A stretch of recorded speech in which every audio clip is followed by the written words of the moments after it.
Konseptual dan operasional penulisan artikel. Pengertian artikel. Artikel merupakan sebuah karya tulis yang berisi pendapat mengenai fakta, fenomena, data, hingga kejadian tertentu yang ditulis menggunakan bahasa ilmiah menurut Kamus Besar Bahasa Indonesia KBBI. Artikel merupakan suatu karya tulis yang ditulis secara lengkap. Pengertian artikel menurut para ahli. Yang pertama, Supandiria. Artikel adalah suatu karya tulis lepas berisikan sebuah opini seseorang yang sudah mengetahui secara jauh tentang masalah atau objek yang berisi aktual, dengan tujuan untuk memberitahukan, menghibur, mempengaruhi, dan meyakinkan pembaca. Menurut Al-Aqli, artikel ialah suatu tulisan yang telah ditulis oleh masing-masing disiplin ilmu. Setiap artikel akan membahas suatu masalah hingga selesai dengan cara tuntas, lugas, serta jelas, sehingga para pembaca bisa mengambil intisari dari suatu karangan yang telah ditulis oleh sang penulis. Ensiklopedia Pers Indonesia. Artikel ialah suatu karangan prosa di dalam media massa dengan pembahasan pokok masalah yang dibahas secara lugas. Kemudian tujuan artikel. Yang pertama, tujuan kreatif. Artikel yang dibuat digunakan untuk menyalurkan sebuah ide dan gagasan. Yang kedua, tujuan eksistensi. Artikel yang ditulis dijadikan sebagai wadah penegasan diri atau guna menyatakan eksistensi diri penulis itu sendiri terhadap para pembaca. Yang ketiga, tujuan pemecahan masalah. Artikel yang dibuat mempunyai tujuan sebagai alat bantu bagi para pembaca untuk memecahkan suatu permasalahan yang sedang dihadapi. Kemudian yang keempat, tujuan penugasan. Contohnya seorang siswa sekolah atau mahasiswa perguruan tinggi yang diberi tujuan untuk menulis suatu artikel. Yang kelima, tujuan entertainment. Artikel yang dibuat berisikan cerita yang menghibur untuk para pembaca.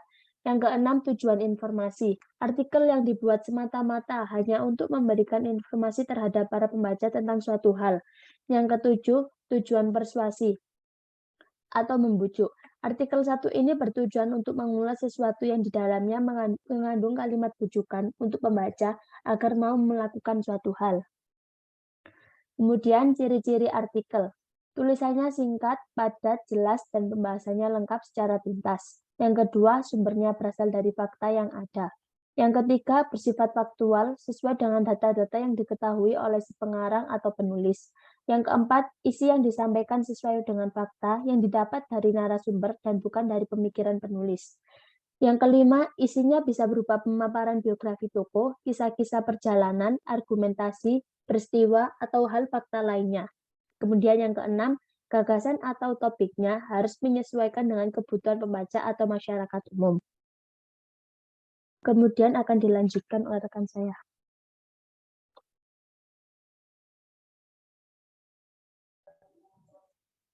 Jenis-jenis artikel.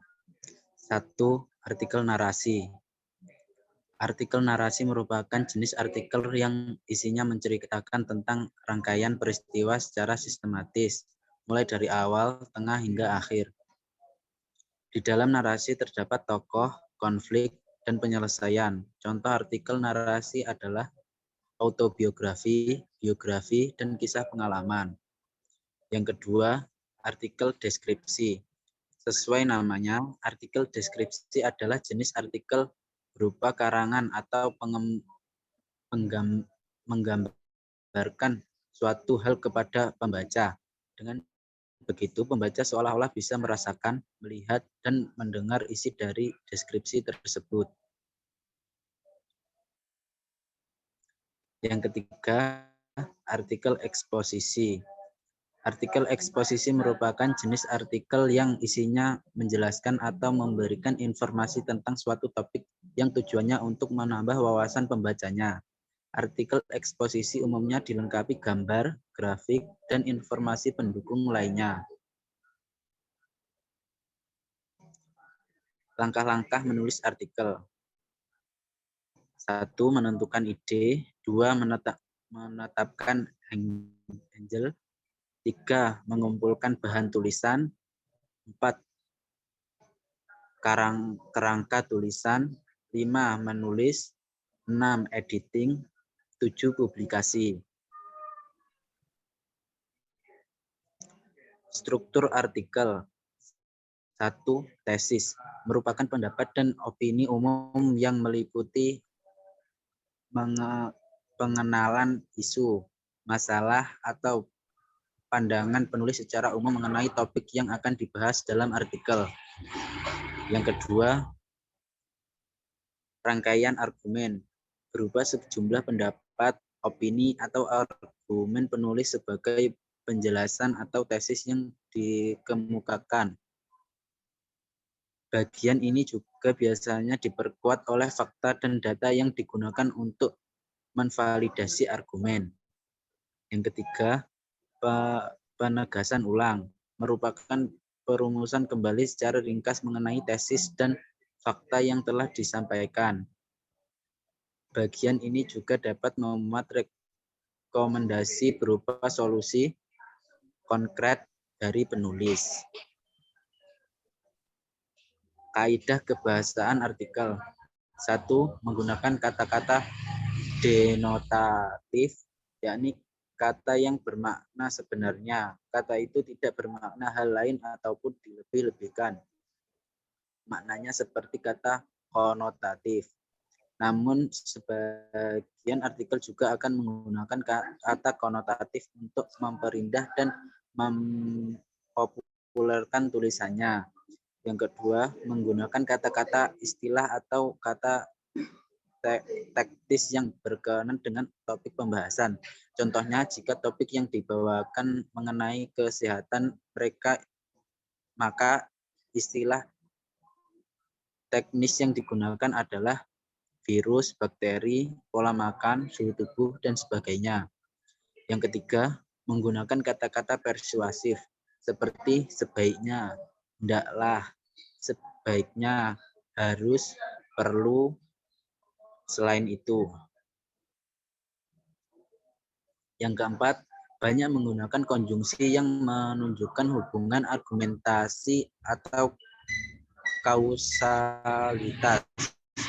Contoh, sebab, karena, jika, dengan demikian, oleh karena itu, akibatnya. Yang kelima, menggunakan konjungsi yang menyatakan hubungan keterangan waktu atau kronologis. Contoh, sebelum itu, kemudian, pada akhirnya. Yang keenam, dalam artikel pola perbandingan banyak memuat konjungsi yang menyatakan perbandingan atau pertentangan. Contoh, sebaliknya, berbeda halnya, namun. Yang ketujuh, menggunakan kata-kata kerja mental atau mental verba seperti diharapkan, diperkirakan, memperhatikan, menduga, menyimpulkan, berpendapat, berasumsi, dan mengagumkan. Yang kedelapan, banyak menggunakan kata-kata perujukan seperti menurut, pendapat, berdasarkan data, merujuk pada pendapat. Manfaat penulisan artikel. 1. Sarana untuk menyampaikan ide penulis dalam mengembangkan data imajinasi serta kreatif. Yang kedua, berisi sistem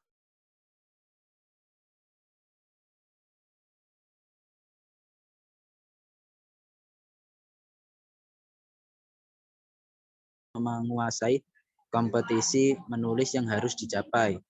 Yang keempat, sebagai sarana publikasi hasil pemikiran secara ilmiah melalui jumlah ilmiah. Yang kelima, memberi dampak akademis bagi pembaca. Sistematika penulisan artikel. Yang pertama, judul. Maksimal 12 kata. Yang kedua, identitas penulis. Yang ketiga, abstrak. Bahasa Indonesia dan bahasa Inggris. Yang keempat, keywords 3-5 kata. Yang keenam, pendahuluan. Yang ketujuh, metode. Yang kedelapan, hasil. Yang kesembilan, pembahasan. Analisis 2 artikel dari jurnal Metasastra, jurnal penelitian sastra. Artikel ilmiah atau karya tulis yang dirancang untuk dimuat di jurnal atau buku kumpulan artikel yang ditulis dengan tata cara ilmiah dan mengikuti pedoman atau konvensi ilmiah yang telah disepakati. Penulisan artikel ini mengikuti sistematika suatu sajian tulisan, serta ketentuan dan etika penulisan yang mengikuti pola penulisan tulisan ilmiah. Untuk memperkuat argumen dalam artikel, biasanya digunakan dasar teoritis, ketentuan atau kebijakan, fakta atau logika umum. Berdasarkan hal tersebut, penulis mengembangkan argumen ilmiahnya, serta pertautan antar argumen dengan penjelas untuk membahas masalah serta solusi yang disodorkan dalam memecahkan masalah. Setiap jurnal memiliki sistematika penulisan sesuai gaya selingkung yang ditetapkan. Artikel dalam sebuah jurnal ini perlu ditulis dengan sistematika yang berbeda agar para pembaca jurnal dapat segera mengenali jenis artikel yang dibacanya secara cepat dari sistematikanya. Kedua jenis artikel ilmiah tersebut yaitu artikel hasil penelitian dan artikel konseptual dibahas dalam tulisan ini. Pendahuluan. Bahasa merupakan sarana utama dalam penulisan karya ilmiah. Bahasa adalah sebuah sistem lambang berupa bunyi, bersifat arbiter, bermakna, konvensional, unik, universal, produktif, bervariasi, dinamis. Bahasa berfungsi sebagai alat interaksi sosial, dan bahasa merupakan identitas penuturnya. Ciri bahasa keilmuan meliputi reproduktif, tidak ambigu, tidak emotif, penggunaan ragam bahasa baku, penggunaan istilah keilmuan bersifat denotatif, rasional, kohesif, langsung kesaranan, dan penggunaan kalimat efektif. Gaya bahasa keilmuan pada dasarnya pengertiannya sama dengan ragam bahasa fungsional baku. Ragam bahasa fungsional baku adalah ragam bahasa yang ditandai dengan ciri-ciri. Yang pertama, bahasanya adalah bahasa resmi, bukan bahasa pergaulan. Yang kedua, sifatnya formal dan objektif. Yang ketiga, nadanya tidak emosional. Yang keempat, keindahan bahasanya tetap diperhatikan. Yang kelima, kemubadiran dihindari. Dan yang keenam, isinya lengkap, bayan, ringkas, meyakinkan, dan tepat. Kemajuan teknologi komunikasi dengan segala peningkatan yang mutakhir hadir berbarengan dengan pertumbuhan kaum profesional muda.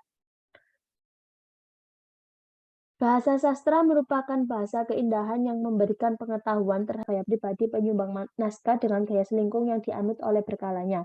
Penerapan gaya selingkung penerbit satu dengan penerbit lainnya memiliki perbedaan. Di internet yang relevan untuk melengkapi data dengan tema makalah. Menurut Kerr dan Miller, dalam meleong yang dimaksud penelitian kualitatif adalah tradisi tertentu dalam ilmu pengetahuan sosial yang secara fundamental bergantung pada pengamatan pada manusianya, pada kawasannya sendiri, berhubungan dengan orang-orang tersebut dalam bahasanya dan peristilahannya. Pembahasan. Karya sastra sebagai produk budaya mengandung hal-hal yang berkaitan dengan kehidupan dan kehidupan teknis memiliki seperti sistem nilai, kepercayaan, agama, normal, sosial, etos kerja, dan bahkan dinamika sosial berjalan. Menulis adalah keterampilan berbahasa yang digunakan untuk berkomunikasi secara tidak langsung atau tanpa tatap muka dengan orang lain. Penulisan artikel ilmiah baik dari hasil penelitian maupun hasil pemikiran perlu memperhatikan dan menerapkan kaidah-kaidah penulisan yang telah ditetapkan. Kaidah penulis artikel ilmiah dapat dipilah menjadi dua, yaitu kaidah penulisan yang bersifat universal dan bersifat selingkung. Dan B. Perbandingan gaya tulisan ilmiah. Artikel 1 berjudul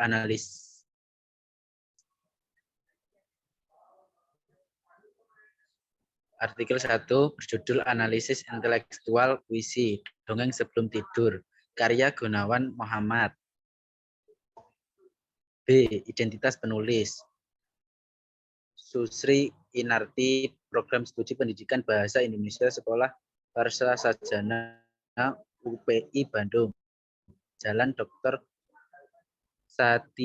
Satiabudi nomor 229 Bandung.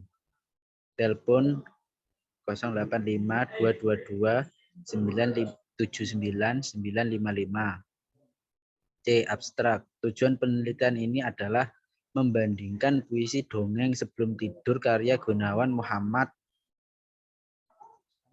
D. Kata kunci. Sastra bandingan puisi. E. pendahuluan dalam kehidupan untuk mendapatkan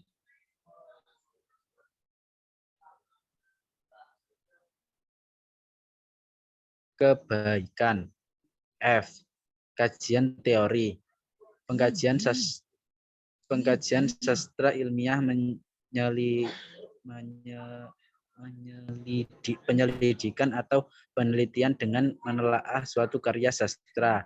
G. Hasil dan pembahasan. Setelah membaca puisi secara berulang-ulang dari proyeksi berbagai macam kemungkinan makna dongeng sebelum tidur. H. Simpulan. Berdasarkan uraian yang telah dijelaskan, hasil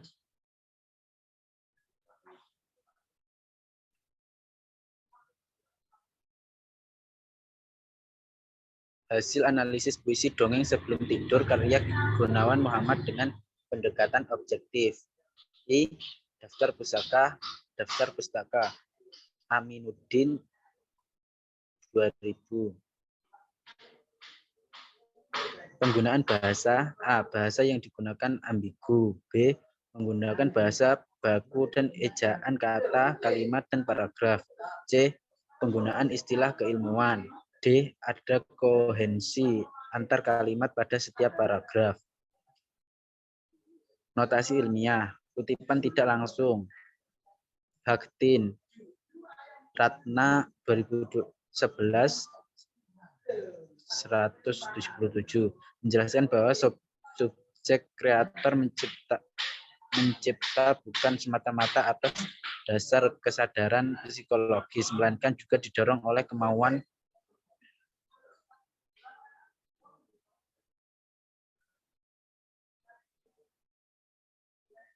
untuk tampil di luar diri sebagai gagasan esotopi. Referensi buku 12 buah, web 1 laman. Gaya penulis daftar pustaka Harvard Style.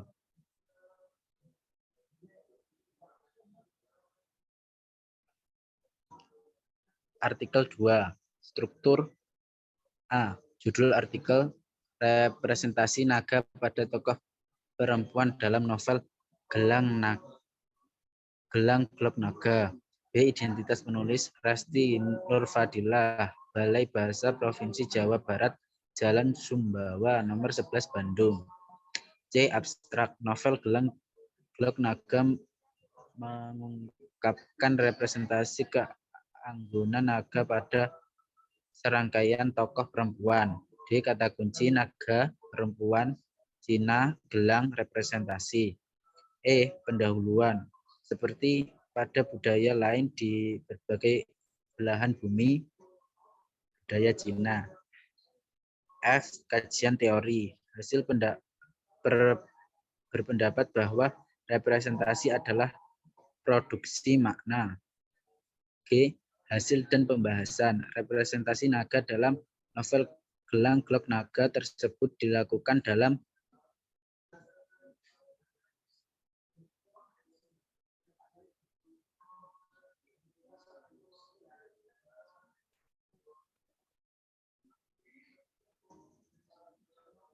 pengisaran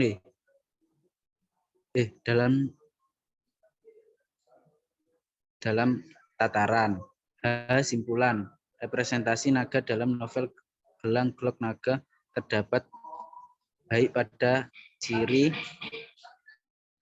fisik maupun batin tokoh perempuan.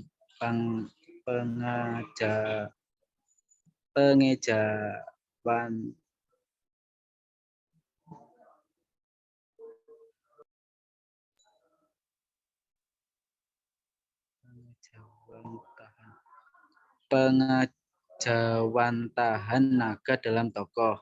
I. Daftar pustaka Anton VW dan Sinde 2012 Warroskop.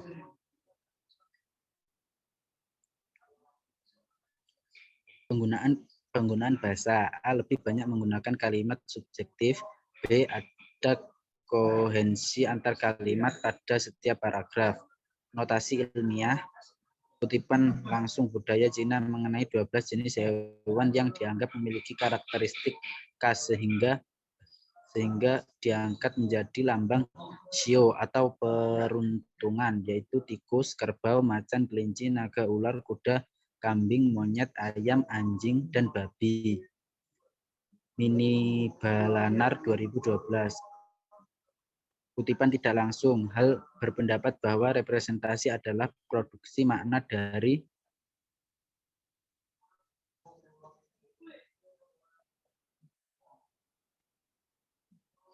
konsep-konsep yang ada di dalam pikiran melalui bahasa.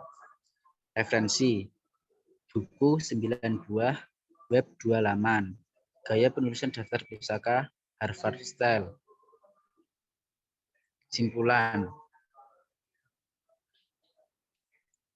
setiap jurnal memiliki sistematika penulisan sesuai gaya selingkung yang ditetapkan. Artikel di dalam jurnal perlu ditulis dalam sistematika yang berbeda agar para pembaca jurnal dapat segera mengenali jenis artikel yang dibacanya secara cepat dari sistematikanya. Dengan memberikan perbandingan dua artikel umum untuk penulisan artikel tersebut hampir sama, yaitu terdiri dari judul artikel, nama penulis, abstrak, isi, kesimpulan, daftar pustaka, kutipan dan referensi lebih banyak mengikuti format Harvard Style. Perbedaan masing-masing jurnal terletak pada font dan teknis penulisan.